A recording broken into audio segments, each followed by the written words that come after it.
Sahabat YouTube dimanapun Anda berada, berjumpa kembali dengan saya Walnek di WSJ Channel. Kali ini kita sampai di volume yang ke-70. Saya ingin sharing dan membagikan tips bagaimana cara berbagi untuk sebuah keberkahan. Banyak orang yang konsep berbaginya sangat dihitung-hitung berdasarkan konsep katakanlah zakat. Dan hanya berbagi setahun sekali mengeluarkan yang besar.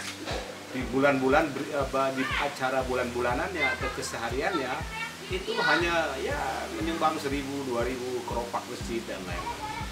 Kalau kita berharap sebuah keberkahan, prinsipnya atau konsepnya berbagi mesti lebih banyak.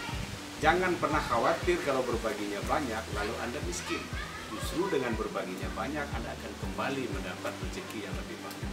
Nah, bagaimana untuk berbagi dalam keberkahan itu? Saya memberikan 3 tips sederhana. Tips yang pertama, settinglah atau aturlah, buatlah konsep berbagi sesuai dengan yang Anda inginkan atau sesuai dengan kemampuan Anda. Apakah dalam konteks ini berbagi secara uang, anggaran? Apakah dalam konteks ini berbagi secara tenaga? Atau berbagi secara gagasan atau pikiran?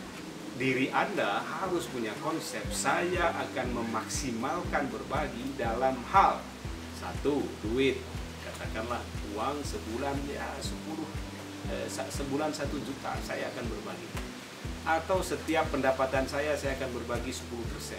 Tidak zamannya lagi memikirkan berbagi hanya meloloskan kewajiban, misalnya 2,5% zakat, itu sudah kurang, sudah ketinggalan.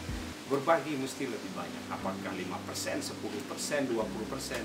Bahkan saya sedang dalam proses mencita-citakan menambah konsep berbagi saya yang sifatnya materi 50% dari pendapatan atau dari penghasilan. Kenapa tidak? Karena apa sih yang mau kita cari di dunia ini? Nah, jadi tentukan konsep berbagi Anda. Berbagi secara uangkah, berbagi secara pikiran-kah, berbagi secara tenaga. Pokoknya saya bertekad akan berbagi dengan cara ini. Berbagi dengan besar sekian. Berbagi 10% dari pendapatan dan seterusnya dan seterusnya.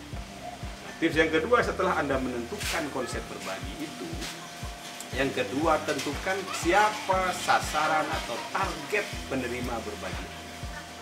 Apakah target penerima berbagi adalah orang per orang, orang dekat, orang yang rada jauh, orang kalangan tak mampu, atau sasaran berbagi Anda adalah lembaga, institusi, pesantren, rumah yatim piatu, dan seterusnya. Jadi tentukan kepada siapa kita akan berbagi. Tentu berbagi yang rutin, berbagi yang reguler, bukan berbagi yang tiba-tiba. Apakah itu akan bulanan?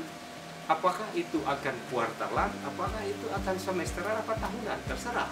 Jadi tentukan siapa yang akan menerima sasaran berbagi kita dan kapan sasaran berbagi itu kita berikan. Sekali lagi, tidak melulu hanya dalam bentuk uang, bisa juga dalam bentuk pikiran, tenaga. Misalnya, setiap hari Minggu setengah hari saya akan berbagi tenaga saya untuk membantu membersihkan satu rumah kotor misalnya, atau membersihkan saluran-saluran air yang mampet misalnya. Apapun itu. Jadi tentukan siapa penerimanya atau wilayah mana atau siapa, kemudian kapan Anda akan berbagi.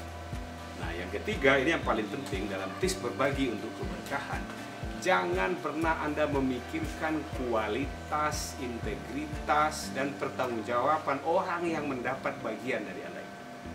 Misalnya nih, Anda mau bersedekah, tapi Anda pikirkan orangnya kira-kira rajin sholat nggak ya? Ini orang kira-kira benar-benar buta nggak ini? Ini orang kira-kira benar-benar cacat nggak?